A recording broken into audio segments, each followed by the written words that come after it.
Y bueno, siempre nos quejamos de que no sabemos pensar y en realidad es porque nadie nos enseñó a pensar, y entonces para ello hemos invitado al doctor Mario Alberto Befri, Neurociencia, Cerebro y Mente. Muy buenos días, doctor. Muchas gracias por haber invitado y estoy a disposición de lo que quieran preguntarme. Sí, la verdad que hace rato que estábamos buscando a alguien que pudiese hablar de estos temas porque, por un lado, atraen, maravillan, la gente se quiere colgar hablando, pero a veces, ¿qué sabemos? ¿Qué sabemos? No es que solamente no sabemos, sino que a veces también hasta menospreciamos el proceso de pensar. Es como que, pensamos, valga la redundancia, que brota de los árboles y, bueno, cada uno piensa como se le antoja. Y no procesa o no madura el proceso de crear un pensamiento. Piensa que, bueno, sale y no es tan así, pero para eso lo tenemos a Mario que nos cuente, y un poco también de qué son las neurociencias. Bueno, con respecto a las neurociencias, o lo que se sabe del cerebro, no hace mucho. Porque durante años, siglos, se sabía lo que era el cerebro desde el punto de vista morfológico. Y que uno decía, bueno, cada zona o ciertas estructuras o ciertas funciones dependen de una zona determinada. Y tan es así que había un mito, que se usaba solo el 10%. El 10%. Eso era algo que se decía en tu época, sobre todo. Sí, sí. Bueno, dale. Bueno, hay muchos mitos, hay muchos. Pero que íbamos a estudiar el cerebro antes y por ahí no vivíamos más de los 50 años. Ahora otro detalle. Otro detalle. Ahora los médicos no te sueltan hasta los 90, no te vas a ir a dejarnos así tan Pero fácil. Con buena funcionalidad del cerebro. Ahí está el secreto. Quiero calidad de vida, calidad no de que vida. me tengan conectado, que me saquen al sol y me entre. No, realmente, ahora lo que podemos ver es eso. Es la famosa gimnasia cerebral. Va a haber que hacer trabajar el cerebro. Antes veníamos de Upite. Yo les dije a mis estudiantes, pónganse a escuchar esta nota, porque les digo, después ustedes me dicen, profe, ¿cómo hacemos para...? Ellos quieren drogas, Sí. nomás quieren estimulantes del sistema. Bueno, no es Bien. tan fácil. Sí. Y bueno, esto fue avanzando, y en la década del 90, 1990, que es la década del cerebro, con la aparición de las metodologías de estudio, las resonancias, se empezó a ver que cuando uno hacía una función o realizaba una función determinada, se dependía no un solo sector, varios a la vez. Ah. Y en muchas, casi todo el cerebro. Y ahí se podía saber la zona. Con la música, fundamentalmente. Con la música. Con la música. Entonces, hoy se sabe, en realidad, que cuando, como ahora, estamos haciendo me están haciendo esta entrevista, el cerebro de ustedes y el mío trabaja en un 100%. Ah, mirá qué interesante. Y el otro detalle interesante es que uno decía, bueno, nos acostamos y descansamos y el cerebro va a estar Se apaga. descansado.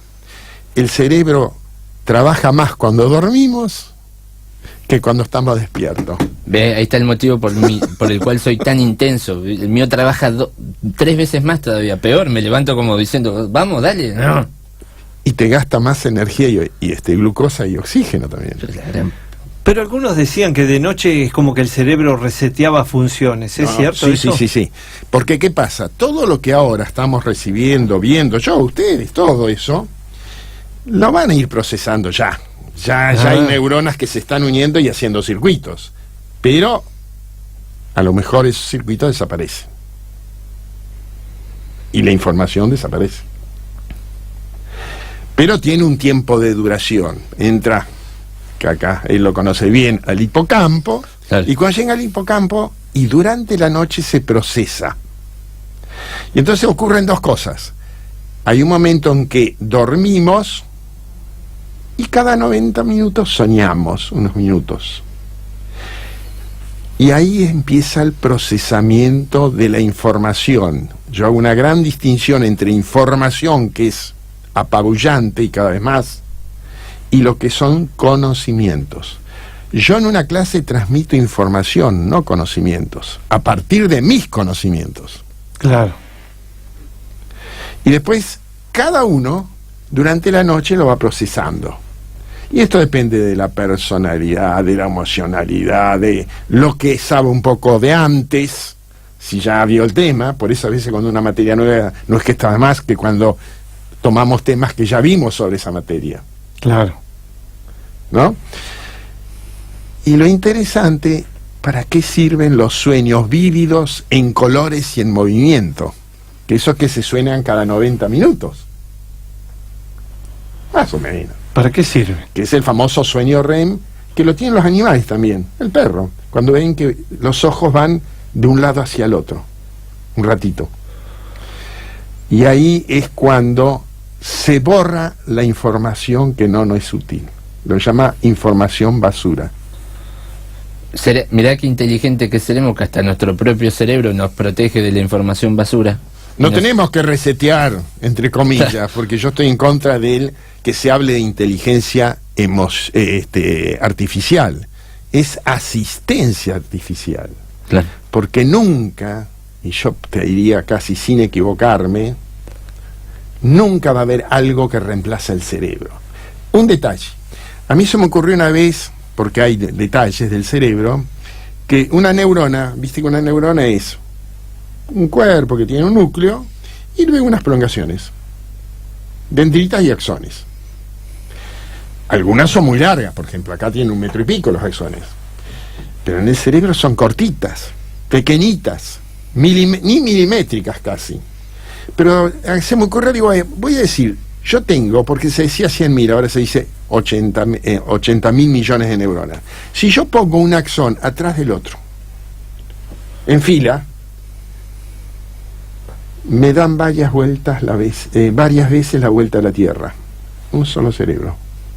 Para que te des cuenta lo que es el cerebro.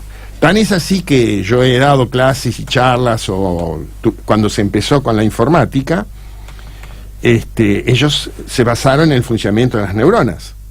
Y se dice que una PC común, la que tienen ustedes acá, realiza el trabajo no mucho más allá de 3, 4 o 5 neuronas. Tenemos 86.000 millones. ¿Qué te parece? Y a mí mis estudiantes... No me da la cabeza para calcularlo. Y a mí mis estudiantes me dicen estoy reflama. Y lo simplifican todo en una palabra. Lo quiero agarrar a... No, ya es un problema, ya eso es de vocabulario. No, Bueno, hay un libro, no me acuerdo qué filósofo decía que el cerebro tiene la capacidad de dar la vuelta al mundo. Claro, claro. Lo decía en forma figurativa y literal. Sí. El cerebro da Y ojo, la y vuelta hay al mundo. muchos aportes a la neurociencia de filósofos, de escritores, yo tomo mucho, porque yo escribo todos los días una notita, a veces he escrito en el día mucho tiempo, también en revista Noticias, pero ahora como tengo un mail y una página, todos los días escribo un artículo chiquito, cortito, con un dibujo alusivo y todo eso.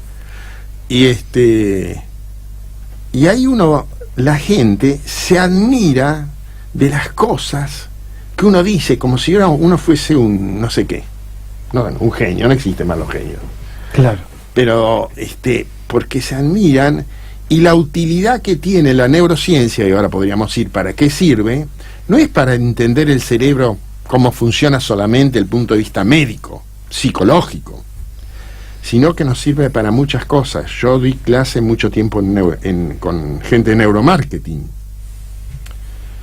Sirve para prácticamente cualquier disciplina, te aporta cosas, no reemplaza cosas, Y yo fundamentalmente me dedico a 2 temas en particular, que es los aportes a la docencia y los aportes, o si uno quiere, la utilización del lenguaje o la comunicación no verbal. Y entonces, cuando me ofrecen, realmente les ofrezco esto. Y otro tema muy interesante acá hago, por lo que podría ser hoy en día que están hablando, cómo madura el cerebro en el chico. ¿Cómo aparecen los pensamientos? ¿Cómo aparece el razonamiento? Bueno, ¿cómo aparece la creatividad? Y la formación de los pensamientos abstractos. Claro. Cómo van cambiando. Es que el chico, hasta que no abstrae, no puede hablar casi, y no puede crear. El chico es más creativo, paradójicamente, que el estudiante de otros años. El de otros años está más en lo que es juzgar, ver, de alguna manera tomar una decisión, cosa que el chico no lo puede hacer. pero el chico es creativo de por sí, a partir más o menos, y ahí está la función de los padres, que le empiezan a leer cuentos, que todavía no sabe leer porque... Sí, ahí está el secreto. Ayer lo hablábamos. Ahí está el secreto. Ayer hablábamos de esos padres, de los chicos que, vamos a suponer, tiene 10 años, 11 años, el chico terrible, la chica terrible, y los padres dicen, qué bárbaro, ¿a quién habrá salido? Yo no sé qué hizo. Y fíjate que hiciste vos, que no lo ayudaste a formarse. Aunque cuando va a llegar la pubertad, va a ser rebelde. Y tiene que ser por rebelde. Definición propia. Y tiene que ser rebelde. ¿Por qué? Porque está formando su personalidad. Se está haciendo él distinto al resto. Y a mí el que me preocupa siempre, Mario, es el cerebro del adolescente. Sí. Pero porque nosotros acá en Argentina juzgamos mucho siempre a tanto hombre como mujer, pero a veces nos metemos mucho por el machismo y todo eso con el cerebro de la mujer adolescente. De es una nena, no es una nena, pero mirá qué madura que es, para unas cosas es madura, para otras no. ¿Cómo madura el adolescente o el cerebro del adolescente? ¿Tiene que ver siempre con la edad? ¿Se disocia la edad de la maduración? ¿Por dónde van esos caminos? Bueno, hay una cosa que es la siguiente. Perdón, ¿se entiende lo que pregunté? Sí, yo lo estaba asociando con el caso de esta chica de 19 años que fue condenada. Ahí vamos. Y vino el representante de la familia y dijo, no, lo que pasa es que no es madura, es una chica que piensa como de 9, 10 años cuando tiene 19, y a los 19 esta sociedad no le cree nada y no le acepta que haya sido inmadurez. Emocionalmente inmadura. Lo que pasa, y como cuesta que la gente entienda, la que debe entender. Exacto. La que debe entender. Que uno decía, y eso me lo preguntaron una vez en un curso de neuromarketing, una que estaba escuchando, había gerentes, había publicistas que son extraordinarios, yo los admiro a los publicistas. Una psicopedagoga que estaba haciendo una tesis y me dice, ¿cuándo madura el cerebro? O sea, hace muchos años. Yo como todavía recién empezaba con todos estos temas, y le digo... Y el cerebro está maduro a los 12 años, 13 años. Me dice, no, estuve leyendo que mucho más allá. Mucho más allá. Y entonces empecé a leer y encuentro una curva de Seymour. Es un estudioso, no sé si vive o no vive, no me acuerdo, estadounidense, que hizo una curva muy interesante, una coordenada, que dice, cuando el chico nace... Por el apego tiene una emocionalidad muy grande. Por eso tiene el apego con la madre, fundamentalmente. Y lo necesita porque si no se alimenta y no... Bueno, claro. Tiene que estar abrazado el chico. Sí. Tiene que sentir el calor. Y luego decae la parte emocional casi hasta cero. Escuchen, casi hasta cero entre los 12 y 13 años. Y ahí me quedé yo. Sin embargo, la parte cognitiva, la parte que vos vas elaborando y la información y creando los conocimientos, sigue un proceso a partir del nacimiento, un poco después, en aumento paulatino. Y si hay buena gimnasia cerebral, es decir, si cuando se jubila uno sigue con la cosa, va a seguir. Por supuesto. Sigue más o menos, no es que sigue subiendo. Porque nosotros tratamos de olvidar lo que no nos sirve. De ahí viene el cuento. Quiere decir que un chico cuando entra en la pubertad tiene una gran capacidad cognitiva y casi no tiene capacidad emocional. Y recién de ahí lentamente se va conformando. Y hay un lóbulo, o un sector del lóbulo prefrontal, que es el responsable de eso, y que es el que más tarda en madurar. Y entonces, lentamente, va aumentando su parte emocional. ¿Y saben cuándo termina? Se calcula. Algunos dicen a los 30 y algunos hablan a los 40 años. Mira. Vamos a ponerle 30. Entonces uno dice, recién ahí, esa persona... está madura cognitivamente y desde el punto de vista emocional. ¿Y por qué es emocional muy importante? Porque la toma de decisiones de todos, incluso a los políticos, depende de la parte emocional más que la racional. Es decir, yo sé que desde el punto de vista racional tengo que tomar tales y tales medidas. ¿Cuál tomo? La que le dicta la Y a veces, Bueno, a mí, y ahí actúa la emoción. a mí me cuesta. A mí me gana más la razón todavía que la emoción. Pero porque soy inmaduro, lo acabo de aprender. Tal vez puede ser que sea iguales las dos, pero hasta que uno no madura emocionalmente, la toma de decisiones no es la adecuada muchas veces.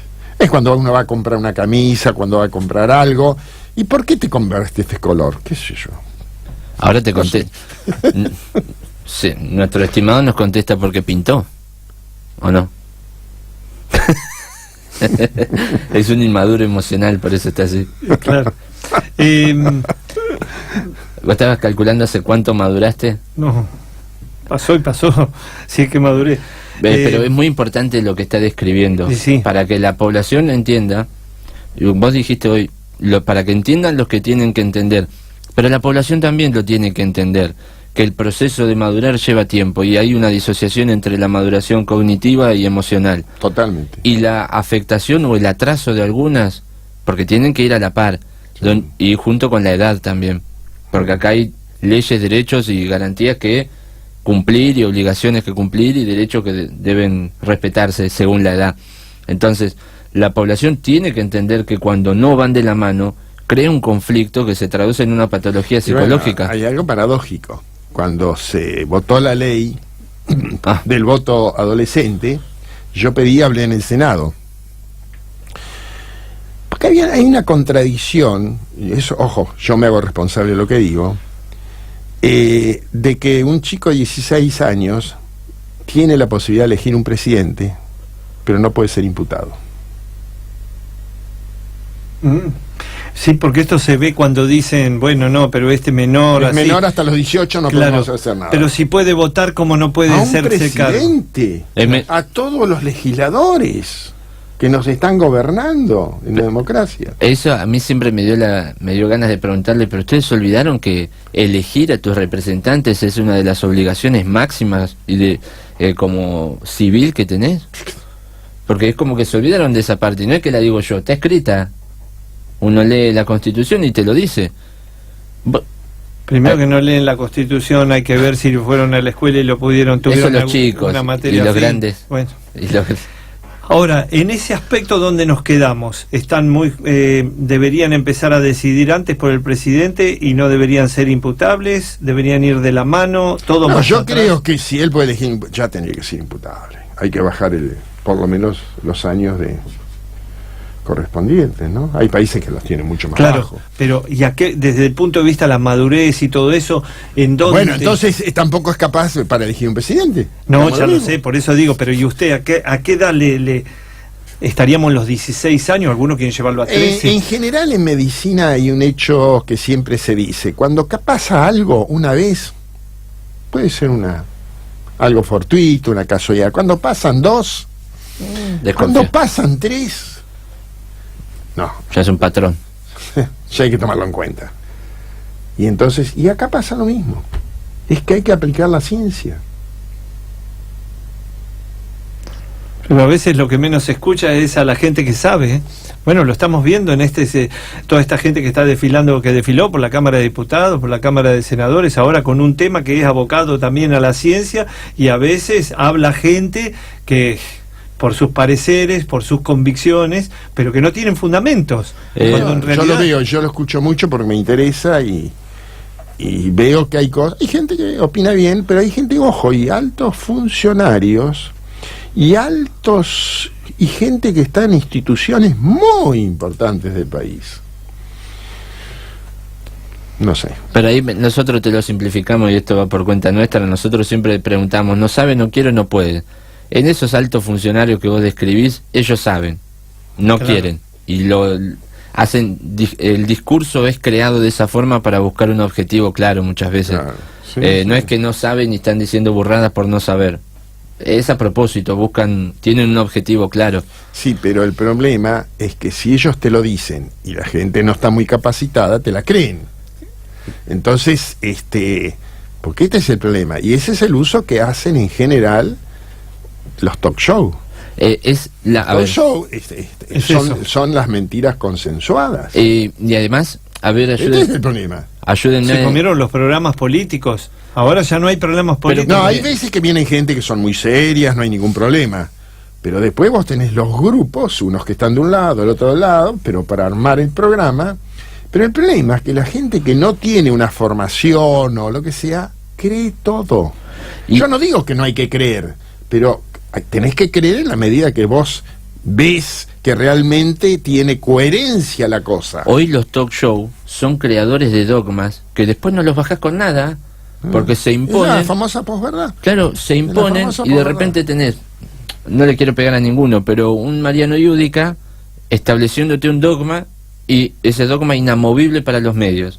Y vos después mirás los números y decís, ¿pero de qué me está hablando este señor? ¿No? Por en los casos de aborto, por ejemplo, se estableció un número muy alto que hoy es imposible de contrastar. Todo el mundo habla de ese número, no tiene ni idea. Entonces, lo voy a poner en números. Son 500.000, se estima que hay 500.000 muertes por abortos clándistinos, el 1% de la población. Sí, han dicho, sí.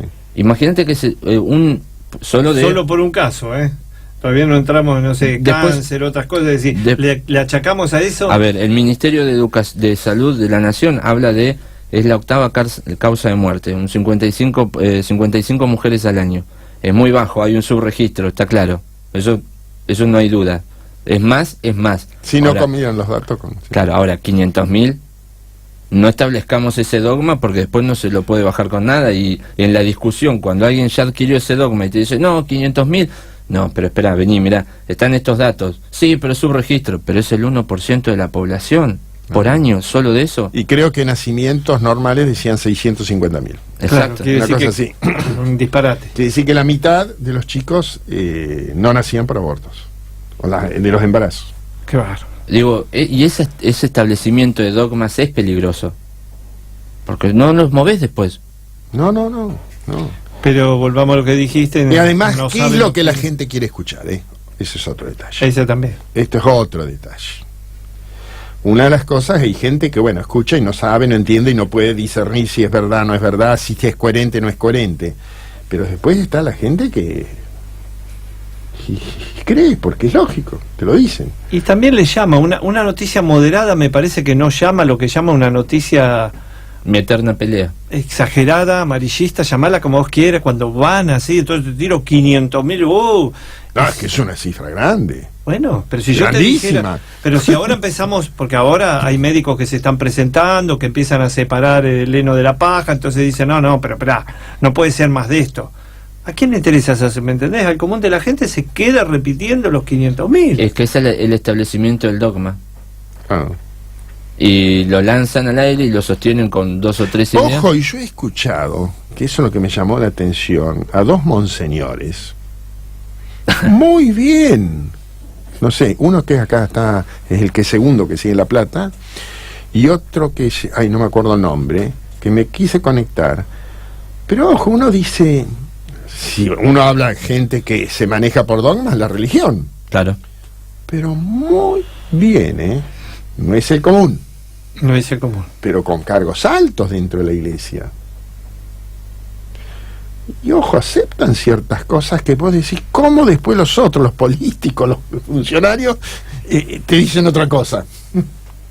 Que ellos estén más abiertos que los políticos. A mí me llamó la atención. Claro.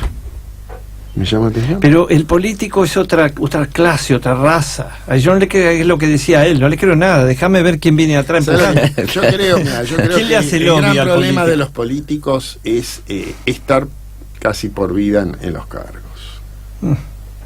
Y a veces que cambian, porque si yo te tengo que dar una ley del aborto por una ley laboral, como hemos visto que pasaba. Mario, acá presente, también es especialista en embriología, y a vos siempre te surgen dudas. Pero que se ponen a decidir si 14 semanas, 6 semanas, ¿con qué criterio? Para conformar. Bueno, podés decir 14, él dice nada, vamos a hacer 6, 7, no podés. Llamá a especialistas y establezcanlo médica. Podrá ser que la medicina de dentro de 50 años siga avanzando y nos marque otro, pero no vamos a estar tan errados. No vamos a estar tan errados. La ciencia cambia. La ciencia cambia. Hoy por hoy decime que... Hoy es verdad y mañana puede ser mentira. Pero no, mañana estará un poquito corrido. Pero estos tipos, cuando hacen así para... como para de escritorio. Sí, porque esto es de escritorio. Algo... No están conformes con 14, en 12 cierran, firman todo no en 12. Es la bolsa de comercio, ¿qué estamos hablando? Una locura. En países es legal el infanticidio también, ¿no? Bueno. Eso ya lo hemos hablado.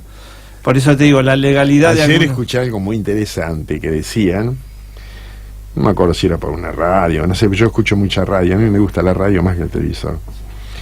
Y escuchaba, ¿qué pasa a un chico que está por nacer y salió un poco la cabeza y después no salió el resto y muere? ¿Es un aborto? Claro. ¿O es un homicidio? Que no está contemplado en la nueva ley, parece. No estaba. Pero pequeño detalle, lo decía, que era un periodista, pero se ve muy bien informado. No me acuerdo, ayer lo escuché. Y porque le buscan el vacío de la ley en algún lado. Es una ley que tiene... Sí, pero pobre, se preocupa por sacarla. Puede ser condenada por homicidio. Yo lo entiendo. Lo que quiero decir que a veces... En cambio, por aborto no. Se apuran a sacar una ley sin ver el alcance de todas las aristas. Pero estamos dejando un hueco ahí, guarda esa puertita. Después la reformamos, después la retocamos. Pero ¿y tu conflicto con las 12, 14 semanas cuál era? Que yo ni siquiera sé si... No puedo apoyar un testimonio, no puedo decir nada. Si no sé siquiera dónde corresponde. Para mí hay vida desde la concepción. ¿Qué sé yo? Demuéstrenme lo contrario. No que me digan 14 semanas y yo tengo que demostrar por qué hay vida desde la concepción. Sí. Me parece. Sí. ¿Dónde ponemos el punto inicial? Un aborto, lo ideal, si hay justificación. Yo no estoy a favor del aborto, hasta sacaría la palabra. La interrupción del embarazo me gusta. La interrupción. Y entonces en la interrupción hay causas. Y hay que buscar todas, traer a la gente y que pongan todas las causas. Y que se hagan lo más inmediato posible, por las consecuencias que puede haber. Como hasta ahora, el aborto existía de interrupción. Pero teníamos que tener una orden de juez y esto, y a veces se pasaban las semanas. Y pasa, y si es una chica, porque ojo, hay muchas chicas de 12, 13, 14 años que yo no las vi personalmente, pero como hacía patología, veía a los Papa Nicolaos, claro. Y yo le decía, escúchame, ¿por qué tiene un HPV esta chica? Y tenía 14 años, me dice, no, pues ya están embarazadas. Y había una anuencia de la familia, dejémoslo porque si quieren. Claro. Que la pueden entender. Sí, está claro. Y entonces, claro, se imagina una chica que no tiene el cuerpo conformado y esperan 3 meses para que se justifique su aborto, su interrupción, y la operación es bastante complicada. Se hace más compleja cuanto más tiempo pasa. Por eso está eso de los tiempos. Que sean 12, que sean 14, que sean 16. No cambia nada. Yo creo que el concepto es lo más importante. Bueno, que es lo que van a querer con eso están modificando el concepto. Sí. Si vos lo estableces por conveniencia, que acá cerramos todos en 12, de 10... Sí, pero no es tanto el problema esa. Yo por lo menos acá, yo hago una diferencia muy grande. Como decías vos, hay vida desde el momento que están las gametas, espermatozoide y óvulo. Tienen vida, es materia viva. Punto. Cuando se unan, bueno, fueron la primera estructura. Ahí recuperamos y hacemos la sumatoria de cromosomas, ¿viste? Sí. Y después empiezan a aparecerse muchísimas células, se van duplicando, hasta que empieza a aparecer toda una serie de etapas y aparece algo que ya tiene forma de embrión, que es más o menos esa, un poquito más allá. Claro. Porque ¿qué pasa? Hasta las 3 meses se considera que es embrión y después un feto. ¿Qué quiere decir eso? Que hasta los 3 meses lo que ocurre es que hay formación de células distintas, de tejidos distintos y conformación de órganos y sistemas. Y a partir de los 3 meses no es que no aparezcan nuevas células, Pero lo que predomina es el tamaño, el crecimiento de tamaño, terminar de madurar y todo eso. Yo personalmente considero hasta el momento del nacimiento que lo que está gestando la madre es un individuo de la especie humana. Después hay toda una discusión si ya recibe estímulos antes, y aparentemente los recibe del nacimiento, pero no mucho tiempo antes, pero fundamentalmente a partir del nacimiento, y ahí uno se transforma en persona. Entonces el problema es, ¿el aborto qué interrumpe? ¿Individuos o personas? Depende de la etapa. No, es decir, va a ser persona, porque todos dicen, y porque tenemos que preservar la vida de las personas. Sí, al momento del nacimiento, porque hasta ahí no es persona, es un individuo. Y para ser persona, ¿qué tenés que tener? No el cerebro solo, y todo el cuerpo, por supuesto, sino lo que tenés que tener que ese cerebro vaya construyendo su mente. Y eso lo hace por el entorno, al principio familiar, y sí, puede ser más adelante también, la escuela, los amigos, la sociedad, todo. Quiere decir que nuestra subjetividad, nuestra mente, que no tiene materia, porque una idea no la pueden agarrar ustedes, con las cuales nosotros creamos nuestros pensamientos, razonamos, somos creativos, eso se adquiere, vamos a decirlo, a partir del nacimiento. Y gracias al entorno. Quiere decir que la subjetividad no la heredás. Vos lo que heredás es el desarrollo de un cerebro. Los cromosomas intervienen en eso. Pero después este cerebro tiene que funcionar, no con las funciones para la supervivencia como un animal, para ser personas. Porque el animal no modifica el ambiente, nosotros sí, para bien o para mal lo modificamos. Y por eso evolucionamos. No sé si... Sí, hasta ahí lo sigo. Ahora... Está pensando en la ley. No, me quedé. Vamos un cachito antes, entonces. Aquellas clínicas que hacen inseminación, o ¿qué hacemos con los óvulos? ¿Qué hacemos esto es la discusión que hay. Con los embriones. Con los embriones. Tenemos los embriones. Ahí matamos individuos. Y también tenemos a veces óvulos, que uno dice, estoy llegando a los 41 años, voy a dejar unos espermatozoides por las dudas. Que los deja. Óvulos congelados. Óvulos congelados. Sí. Y a eso le falta legislar, digamos. Pero ¿dónde lo ponemos? ¿Dónde entra eso? ¿Ya hay vida ahí? O por lo menos en el embrión. No, vida tenés siempre. Sí, vida tenemos siempre. Pero hacemos la división en el embrión. El embrión que está ahí stand-by. Ese está. ¿Qué se hace con ese embrión? Porque a lo mejor, tiene 10 embriones, a veces, colocan generalmente más de uno y por eso aparecen los embarazos múltiples, sí. Porque no todos se implantan y siguen creciendo, pero quedan un reservorio ahí en el laboratorio. ¿Y qué se hace con esos embriones? Pues estás matando individuos de la especie humana. Ese tema no lo veo tan profundo como... Yo no conozco la ley exactamente. Claro. Hay un vacío. Nosotros hablamos con el director nacional de medicina. Él tiene una clínica y él decía, yo tengo 4.000 embriones que no los tiro, lo dijo literal, no los tiro por una creencia mía, pero la ley no me dice que haga nada. Pero va a llegar un momento que no va a tener espacio, ¿qué va a hacer? Claro. ¿Se pueden matarlos? Después, porque estamos matando individuos. Después va a venir un tema con la bioética ahí, ¿no? ¿Se podrá donarlos? Ya esto es y otra así cosa. Cuidamos esa vida, porque yo quiero ver... No, ahí ya es otra cosa. Porque ahí... los que se pongan a favor ahora al votar por la vida, háganse cargo también de eso. Adopción de embriones se llama. Adopción de embriones. En otro lugar se pueden adoptar directamente los embriones. Todo porque un tema, pero a veces he visto que son más rápidos para crear a veces un juicio, cuando la mujer lo usó sin consentimiento del exmarido, entonces no está legislado para una cosa, pero después le piden al juez que decida. Me parece que le estamos haciendo un vacío para que después la justicia... sea más fácil.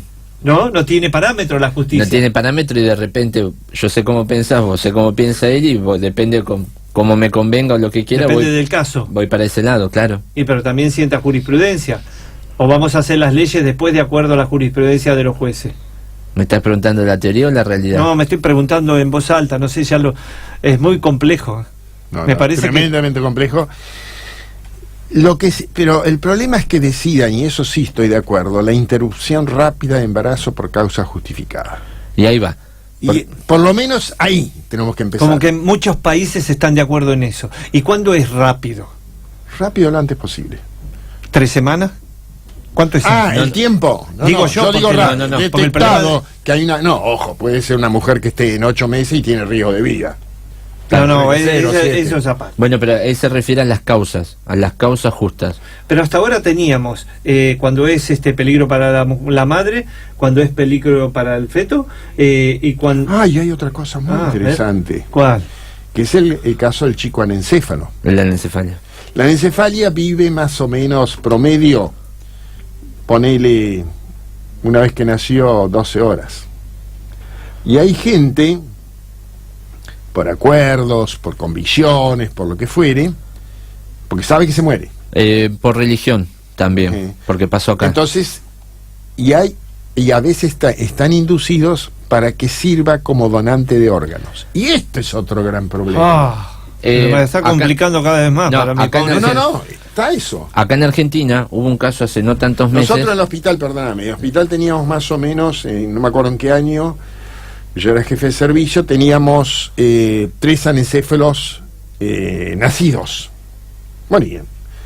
Hacíamos la necropsia, se hacía todo, porque tenés que justificarlo para si hay un problema legal. Y a su vez, cuando aparece la ecografía, bueno, entonces se los detectaba antes y generaban el aborto, qué sé yo. No sé si en esa época estaba legislado. No estaba legislado. No, todavía no. Pero resulta que en el norte de México apareció una epidemia de anencefalia. Y nosotros la tuvimos también, no epidemia, pero casos, mayor cantidad de casos, con la misma cantidad de mujeres que se atendían embarazadas. Y era porque le faltaba el famoso ácido fólico que ahora se da a todas las embarazadas. Claro. Y con eso se redujo de vuelta el asunto. Pero si no, entonces hay todo, es muy cambiante todo, tenés que estar muy al día de todas las cosas. Y el problema es si todos, porque el legislador no puede saber, pero tiene que tener atrás de él gente que realmente sea gente que, más que por convicciones políticas, por convicciones científicas. A eso es lo que voy. Porque, ojo, no quiere decir que vos no tengas convicciones políticas, pero en ese caso tiene que haber un amparo, algo que vos puedas informarle científicamente y estar bien capacitado. El problema escuchaba un senador que decía: estoy haciendo censos, no me hagas censo en la población opina sin saber. ¿Qué censo? Hace un grupo de... Además hay otra cosa. Vos sabés que hoy vos opinás sobre esto de una manera, porque es normal en el cerebro, y dentro de 3 o 4 años, o 5 años, o 6 años, vos mismo opinás de otra manera. Sí. Porque los recuerdos constantemente se van reorganizando en tu mente. Y lo que vos decías antes era de tal o cual manera, o estaba de acuerdo, hoy podés estar en desacuerdo. Sí. Es una complejidad total eso, ¿eh? Sí, pero igual de todas formas con esta ley, el problema fue que cuando se impulsó la ley o fue creada una ley, vos estás ahí, bueno, yo voy a hacer una ley que está en la otra punta. Nunca esta ley buscó el punto medio. Nunca buscó el consenso.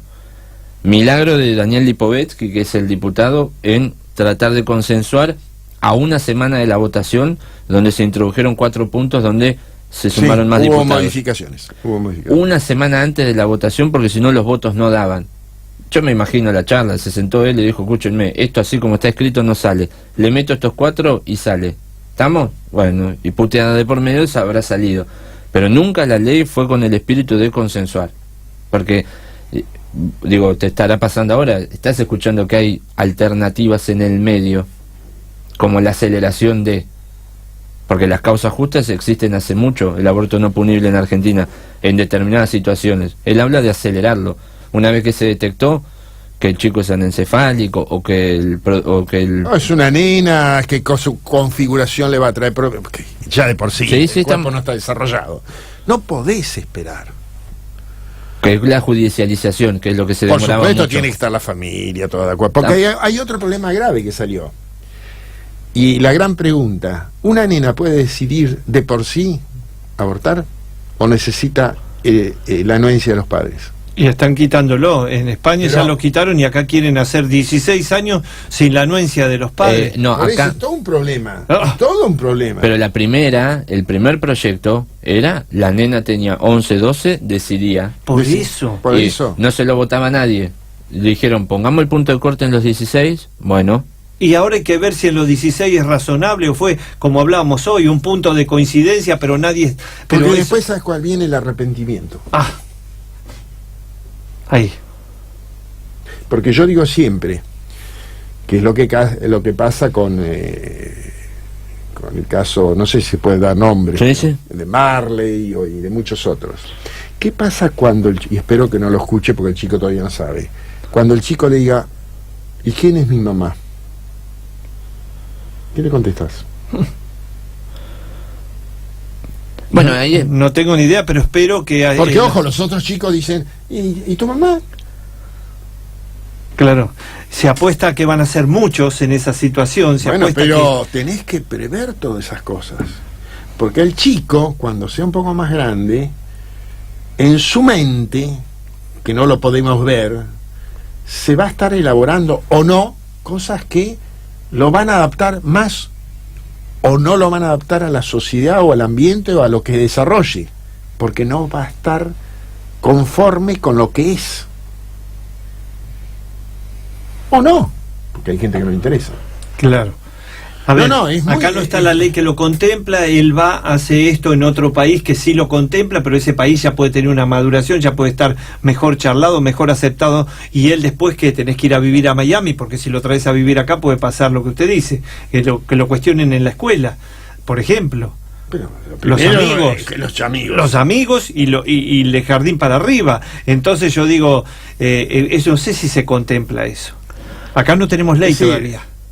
Ojo, yo puedo estar hablando equivocadamente porque no conozco desde el punto de vista legal las cosas. Pero para mí es todo un problema. Yo pienso, ¿qué pasa con un chico así cuando le diga, ¿y dónde está mamá? bueno, es parte también de la construcción de la familia. Hoy hay familias monoparentales. Sí. Viene por ahí. Pero es un cambio cultural muy grande. Bueno. Y no sé si los tiempos, ¿no es cierto?, de adaptación a esos cambios van a esa velocidad. Ese Ay. es mi gran punto. Nosotros... Ese es mi gran- porque la ley, podemos sacar una ley que lo apoye como para que diga, no, bueno, yo ya no tengo por qué explicar cuál es mi mamá, pero y la asimilación, la aceptación, la población. A ver, que esta es lo va que- por mi cuenta, Sí. los dejo fuera a ustedes. Mis principales críticas hacia gobiernos anteriores, yo entiendo que cuando vos acelerás una ley, estás garantizándole derechos a minorías, pero yo lo que quiero es que vos prepares a la población para que esté aceptando y conozca de esa ley, porque el matrimonio igualitario y un montón de otras leyes que le aseguraron derechos a muchas minorías, lo cual es un logro enorme, te dejó a las poblaciones del interior o a los pueblos del interior o a las provincias del interior en el 1900 todavía. Tal cual. Y la gente allá sufría igual. Entonces vos sacás leyes, pero después no te garantizás de que esas leyes Sean aceptadas por el resto. Claro, porque una ley en realidad debería salir por el conjunto de del consenso productivo social y mancomunado de todos. Es una construcción de todos. Mi impresión, yo te digo, y acá me juego igual que vos. Yo la ley de aborto se la hizo más por un problema político que por otra cosa. No hay duda. de Sí, eso. será. Porque yo creo que hay que buscarle una solución. Pero acá valió más los movimientos y la posverdad, porque yo digo las mentiras disfrazadas, solo ver qué realmente dice la ciencia. Claro. No se buscó lo que dice la ciencia. Había un momento... Entonces los que tendrían que estar discutiendo es Sí. buscar los mejores tipos, y que tenemos buenos, ojo, no es que no tenemos buenos, Hay que ver si los convocan. hay que convocarlos y que ellos se reúnan y den, hasta que den un, qué sé yo, describan una ley, después que la perfeccionen en Tal todo cual. lo que es, porque a veces nosotros no sabemos redactarla. pero gente que realmente esté, y hay mucha gente. La palabra calificada. Con esta discusión se desvalorizó mucho la palabra calificada. No. Se Y desvalorizó yo mucho. veo que, como en todas las cosas, lo político tiene, y ojo, no acá, en todos los países. Yo recibo trabajos todos los días, debo recibir 30 o 40 alertas para lo que hago yo. Y no me da el tiempo. Y hoy en día, con México, con las elecciones, con Colombia, en todos lados, el problema es la emoción o la influencia de la emoción sobre la política. Es importante, pero debajo de la emoción está el razonamiento, o al lado, o pegado. Claro. Entonces hay que jugar con las dos. Y Sin embargo, es política y emoción. Hay trabajos de divulgación científica o de periodistas que escriben notas de opinión, muchísimo. Y Mario, Y cada vez más. ¿qué te motivó? ¿La razón o el pensamiento? ¿O la emoción? Esto Mostrar de qué estamos hablando. Sí, esto fue una casualidad. Yo digo, ¿por qué casualidad? Primero, ¿cómo empecé con las neurociencias? Yo empecé con las neurociencias de alguna manera Ahí se porque vio. no voy a dar toda la historia, pero en un momento dado yo Préstamelo. estaba en biología humana, Sí. en psicología. Yo fui titular 31 años y también después me ofrecieron esta cátedra. Médico y titular de psicología, casi un sacrilegio, ¿no? Sí.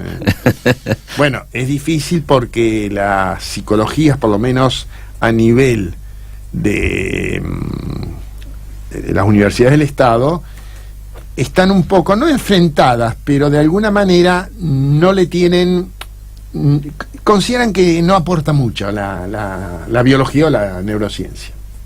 Si bien, después están las positivistas, como la de San Andrés, y hay otras universidades que sí. Bueno, pero Freud inició como biólogo toda su carrera. Eso para que se den cuenta todo, ¿no? Bueno, para lo cual, bueno, me empecé a capacitar, estuve con Ascuaga, que fue un patólogo, y después se dedicó y fue de la misma materia en Buenos Aires, en la UBA. Yo fui jurado en la UBA, en casi todo el país, para profesores, para todo eso. Y después me empecé a conectar, uno ofrece, y ahora ya me llaman, en Latinoamérica. Y bueno, así estuve. Ahora tengo que ir igual, de vuelta a Chile, qué sé yo, Perú. Ahí me dieron un premio de la Universidad Mayor de San Marcos, me dieron. Qué sé yo. En Colombia me llamaron por un videíto que cargaron un congreso. Ellos salían de la droga y estaban muy interesados en la educación. Costa Rica. Y intentamos de hacer una red, que la hicimos, que se llama Red Latinoamericana Investigativa en Ciencias Cognitivas. Pero como lo hicimos como red, ¿quién nos financia? Claro. Cada uno tenía que financiar. Magoya. Y la idea era poder asesorar a los ministerios de educación de los países de los cuales éramos nosotros parte. Hicimos 2 reuniones, una en Perú y una en Costa Rica, y fracasó. Había gente de Guatemala, gente de Colombia, gente muy capaz, muy capaz. Y después, un día estando en Chile, me dice, ¿no tiene un libro? Y a mí no sé, qué sé yo. Dije, tengo que escribir un libro. Y empecé, fue un libro que lo escribí en tiempo récord. Estamos hablando de Dialogando con la Mente, una visión desde la neurociencia. Mario Alberto Westfried. Sí. ¿Sabés lo que significa ese cerebro? Mostralo. Es decir, por afuera es muy fácil ver lo que dice y la información es tremenda. Sin embargo, el cerebro llega poca y ahí se clarifica y se procesa. Por eso es el dibujito. Hay 2 frases muy buenas antes de pasar al lenguaje no verbal, y es necesaria la formación intelectual de calidad para que la vida de cada persona sea más libre. Y vos sabés que las personas sin la formación intelectual no entienden que la libertad es la formación intelectual de cada uno. Claro. Claro. Y ese es un gran problema. Esa es la manipulación de las masas. Eso es lo que se provoca con el clientelismo, por ejemplo. Y otra es, las cosas son percibidas, los conceptos son pensados y los valores son sentidos. Toma mate. Para vos. Muchas de esas frases son a veces escritores. Borges mismo tiene cosas muy interesantes, viste, con Funes el Memorioso, aportes. Galeano, el uruguayo. Borges es Yo un lo genio. uso bastante. Cada vez que leo a Borges es un genio. El tipo es un genio. Pero ellos no pensaron en eso y sin embargo hacen unos aportes divinos a la neurociencia. Muy lindos. Borges tiene un cuento que se llama Telón Quartius Orbius Tertius.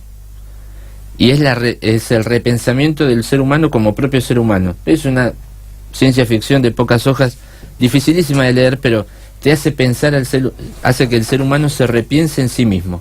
Es una locura. Y acá, si querés, yo te puedo leer en 2 minutos algo, si querés léelo vos. ¿El final? No, sería desde para ello, acá en el cuarto renglón. Léelo porque es ¿en qué se basa el libro? Bien, para ello hace un exhaustivo análisis de la conducta y el comportamiento, de la información y el conocimiento, de la plasticidad y la memoria, de los recuerdos y el olvido, de la mentira y el engaño, de la inteligencia y la creatividad y de las emociones y la calidad de vida, entre otros aspectos, para lograr, con todo ello, mejorar la educación en sus diferentes niveles. En el desarrollo de la obra, ha tratado de que el texto sea fácilmente comprensible y en tal sentido se ha empleado un lenguaje sencillo, pero manteniendo el rigor científico. Sí.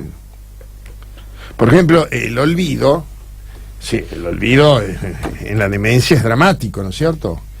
Pero si nosotros no olvidamos, no podríamos vivir normalmente. Es decir, la función más importante del cerebro es olvidar y no recordar. Te parece mentira, pero es así.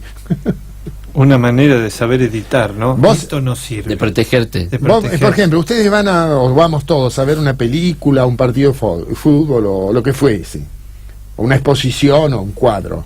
A mí no me gusta. Che, qué extraordinario que es. Mirá el color que tiene. O la película, la música. Porque es algo propio de cada uno. Claro. Entonces vos vas a recordar una cosa y yo otra. Tal cual. A pesar de que todos recibimos la misma información. La otra la olvidamos. Y la capacidad de borrar. Borrar. Mario, ¿qué es el lenguaje no verbal? Pues el lenguaje no verbal es interesante por lo siguiente. Nosotros hablamos, como ahora, y nos comunicamos, y dentro de esa comunicación el lenguaje con palabras constituye el 7% nada más. Sin embargo, yo los miro a ustedes y las caras son distintas, los gestos, los ademanes, las posturas, cómo estamos sentados.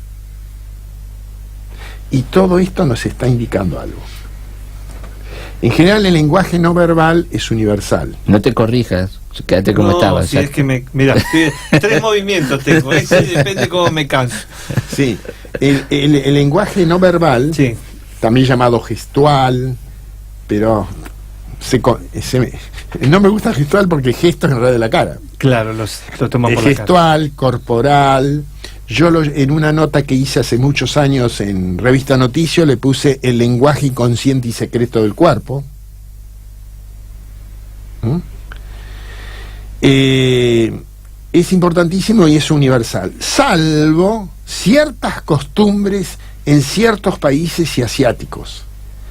Hay países donde al decir así, vos decís sí y le haces así y lo interpreta como no. Sí por la palabra, si te llega a entender. Claro. Pero eso parece... es difícil, ¿eh? Sí. Y porque nosotros... no es Claro. Y hay muchas costumbres corporales, pero son pocas. El resto es universal. Por eso nosotros podemos ir a cualquier país y pedir un café sin saber el idioma. Claro. O la cuenta sin saber el idioma. Y eso es la comunicación no verbal.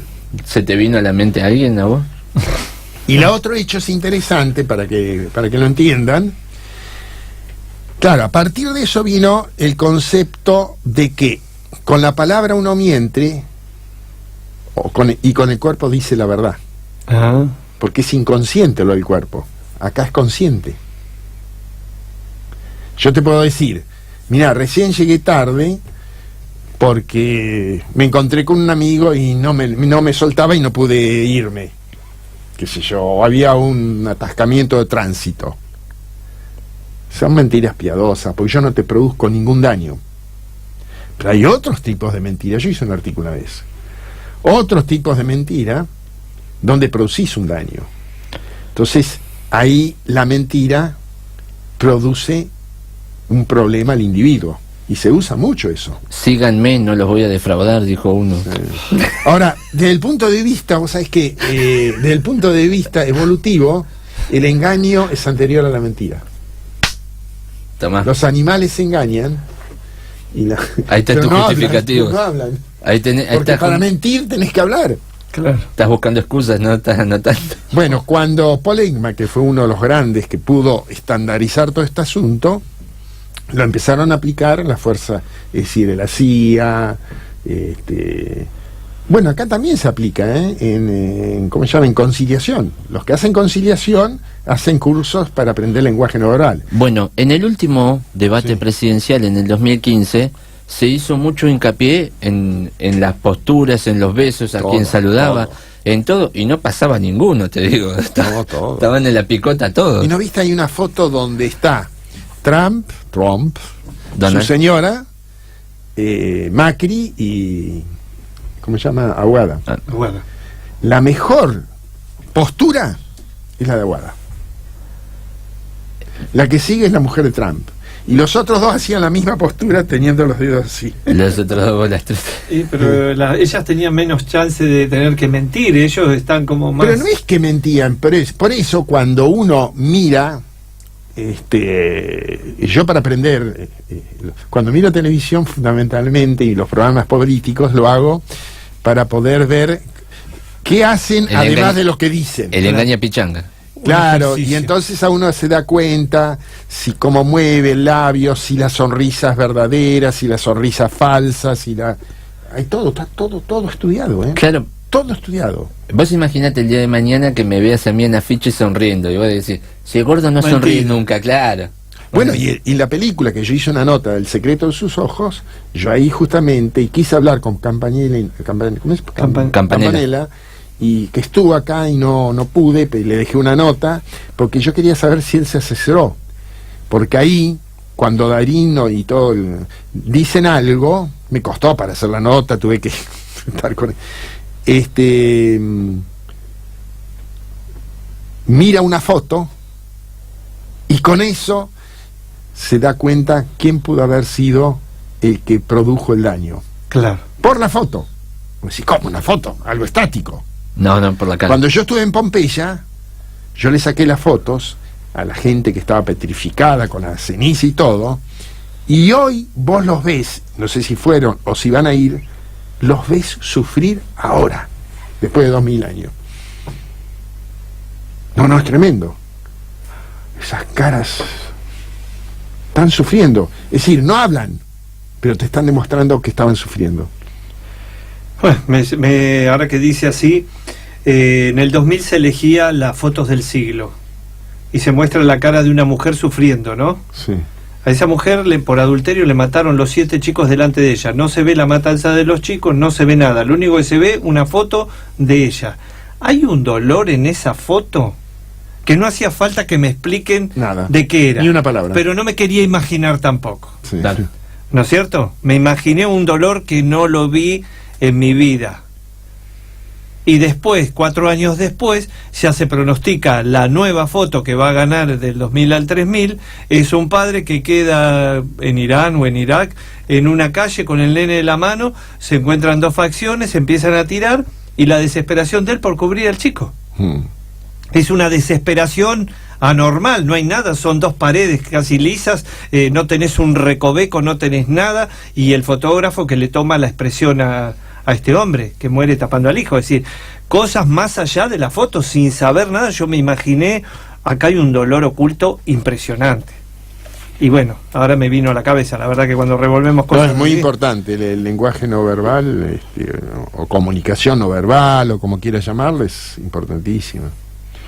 Y los jefes de personal también, Sí. para cuando van a tomar... Bueno, si algún día ¿quién le tienen- pasa toda esa data, todos esos No, conocimientos? Por ejemplo, si tenés que ir a tomar, te vas a presentar para competir, que te acepten un trabajo. Y el tipo está en la entrevista así, ¿viste? Que- Bueno, ¿sabés lo que hacen ellos, no? Te sientan y te dicen, bueno, espera un ratito porque bacanas. Te están estudiando. Te están estudiando, te están grabando. Y ahí tenés- A veces en los pasillos ¿qué tenés afuera que te hacer? quedás ¿Cómo esperando. tenés- entonces uno enseña, Sí. cómo tienen que sentarse, cómo poner las manos, cómo tienen que estar los pies, cómo tenés que estar eso, no mirar el reloj, no mirar tal cosa, si es posible llevarte un libro, estás leyendo tranquilo, que ya hasta que te llaman. Y eso puede ser determinante que entres en un trabajo y que no tengas tantos antecedentes como el otro. Mira, hace 2 semanas vi una grabación y yo no lo podía entender. Había uno que estaba aspirando el puesto de contador y mientras estaba esperando estaba así. Bueno, eso es moverse así es inquieto. Sí, Estaba inquieto, ¿eh? Claro, una cosa. Como ves el pie así, estás inquieto. ¿Ah, sí? Sí. No es un reflejo. Todo, nada. todo. Todo tiene... Todo tiene Qué feo, explicación. Y la inquietud a veces también tiene que ver con la ansiedad. Bueno, a eso iba, si no tiene otro Sí. trasfondo de la persona, propio de la persona. Pero lo más lindo es que eso vos no lo manejás, porque si pensás por ahí, no lo haces más. Por ahí. Claro. No, por ahí. Yo soy El del repiqueteo interior. de los Yo dedos. soy del interior. Todo. Qué feo que el cuerpo te delate. El cuerpo delata, porque es inconsciente todo eso. Vos no lo podés manejar. Salvo que en ese momento te pongas a pensar y decís, no, me tengo que quedar quietito y qué sé yo. Pero lo estás pensando ahí. Lo estás pensando. No lo dejas al Es decir, libre estás albedrío. actuando sobre lo emocional inconsciente. Claro. Tratando de frenar que no ocurran cosas. No es fácil, te digo. No, porque... Bueno, Bueno, por ahí estás tenso, igual te das cuenta. En el ejercicio... Pero por ahí estás tenso, porque para estar te quedas medio... Y uno se da cuenta. El que tiene cancha, el Sí. que sabe leer el cuerpo, se da cuenta. Bien, algo que sea importante, que nos haya quedado en el tintero, porque estamos llegando al final de este espacio y ya no sé qué preguntar. No, yo lo que quería, para la gente que le interese, y tengo muchos seguidores en la página de... como en Facebook, Sí, puede ser útil porque hay gente, generalmente los que hacen docencia, aunque los temas son muy variados, pero me vienen de todo el mundo y todos los días, y yo contesto todos los días. Y es una página que está creciendo mucho, ya está por los 5.000, pisando los 5.000 me gusta, y no son tantos meses. La página se llama Neurociencia, con la N mayúscula, Sí. un guión, sí, Mario Bestfried, y deletreo mi apellido porque si no lo... tal cual. Es decir, es B corta E S T F R I D. Es decir, Mario-Bestfried. Igual lo tenemos en el graph, así que la gente bárbaro. lo está viendo. Aquellos que lo están viendo lo tienen. Todos los días aparece una nota al respecto. La gente lo está viendo así, así que lo Perfecto. tienen escrito abajo. Perfecto. ¿Eh? Es decir, el apellido mío, pero sin la y Claro. sigue el doctor. Tal cual. ¿Eh? Y a continuación de Neurociencia-Mario Bestfried. Ahí la gente, por lo menos que me sigue, incluso me aportan cosas muy interesantes. Y el otro día una persona me aportó algo, no me acuerdo de qué país era, y entonces yo hice la nota. Son notas cortitas para que no cansen, pero todos los días están, a partir de las 9 de la mañana ya las tienen cargadas, a veces antes. Y no me acuerdo de qué tema, y bueno, y dije, como lo ha expresado una seguidora de esta página, entre comillas, como corresponde, porque no eran palabras mías, puse tal cosa. Al otro día me dice, ay, muchas gracias por haberme nombrado. Le dije, no, es que a mí me sirvió mucho haberla nombrado. Claro. ¿Te das cuenta? Yo creo que es interesante, si quieren seguir, no seguirme a mí, seguir temas. No, sí, Pero no. hay temas de todo tipo, a veces hay temas por ejemplo, el otro día escribí, vos que estás más en esto, escribí sobre los tiempos de respuesta. Ah, Si son inconscientes, si son emocionales o son racionales. Claro. Entonces, Mirá. pero siempre las respuestas tienen casi los tres componentes. Mira, casualmente hay alguien que está escuchando que está como semanas recriminándome que por qué contesto tan lento los mensajes. Que me ve escribiendo, ve que borro y me dice, ¿por qué haces eso? Y le digo, porque estoy repensando varias veces lo que estoy contestando, porque la respuesta corta es la bien inconsciente, es la que... En la que no pensás. Claro. Y nos salvamos, que un perro no te muerda. Bueno, es lo que yo estoy planteando. Le digo, ¿viste que vos me ves duro? Bueno, el inconsciente mío es más duro todavía. Así que déjame que la repiense más vale a la pregunta, a la respuesta, y déjame que le esté Y escribiendo. a veces tarda segundos. Y bueno, o más. Claro. Y por lo que dijo hoy, sería En mejor cambio, pasar la noche y contestar al otro día. Ya Por lo ejemplo, aprendí. la inconsciente, esa que la primera, Sí. son fracciones de milisegundos. Las emocionales son décimas de segundo. Oh. ¿Te das cuenta? Y las racionales pueden ser 1, 2, 3, 4 segundos, minutos o lo que sea, lo que te tomás el tiempo para decir, a ver, ¿cómo lo contesto esto? Bueno, hay un dicho viejo que dice, contemos hasta 10 antes de contestar. Claro. Bueno, yo cuento hasta 20, que Sí, me por tengan las dudas. paciencia, claro. Pero eso está bueno también. Sí. Salvo casos de emergencia, bueno, ahí contestemos. No, son hoy yo me olvido los temas porque yo voy escribiendo anticipado y después voy colgando, ¿viste? O mi hijo los colga en la página, pero hoy no me acuerdo sobre qué escribí. Pero son temas, a la gente le gusta. Se ve que funcionó bien el cerebro entonces. Ya borró, ya hizo espacio Sí, para lo nuevo. No, es que no podés. Si estás pensando todo, te vuelves loco. Bien. Te volvés loco. Y eso de que uno no encuentra con a edad avanzada, no encuentra cosas que quiere recordar, eso está todo, pero hay que saber buscarlo. Sí. Eso- Eso hay que saber buscarlo, pero ¿sabes lo que pasa? En general está lo que se llama la gimnasia cerebral. ¿Qué es la gimnasia cerebral en pocas palabras? Yo la hago, ¿eh? No es solamente leer el diario a la mañana, porque si lo haces eso, tomás mate o tomás un café y después te sentás y mirás televisión, el cerebro está inactivo. Sí.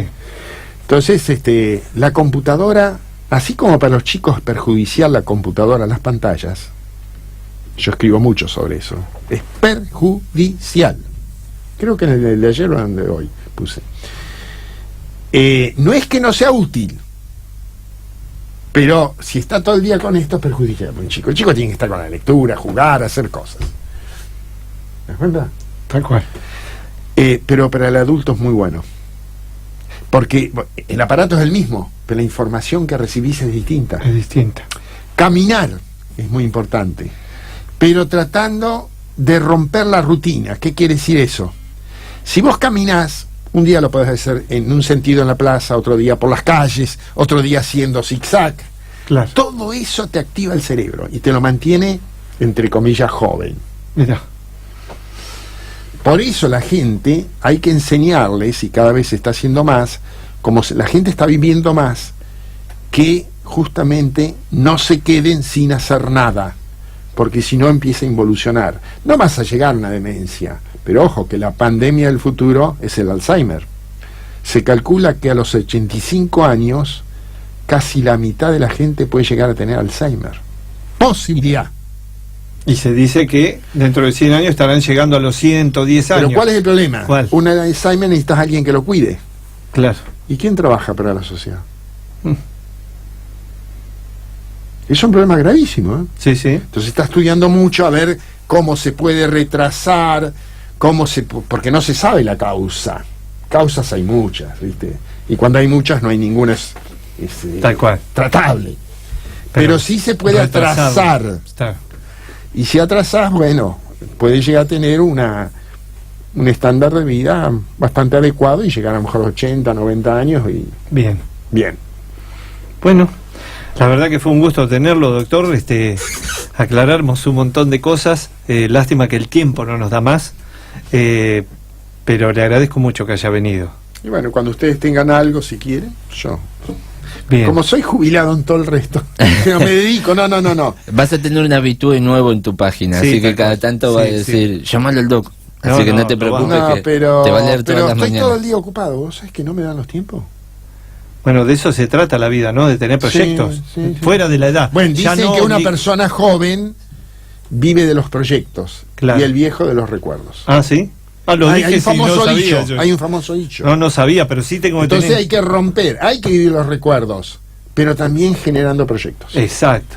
El recuerdo es para un momento, uno se junta No, y el recuerda. recuerdo es divino. Pero el proyecto El es recuerdo es permanente. divino. Me levanto a la mañana y ¿qué tengo para hacer? Me voy a quedar Exacto. le voy a robar esa frase, el recuerdo es divino, Sí. pero para otro contexto. Vamos. Bien, vamos a un corte y enseguida...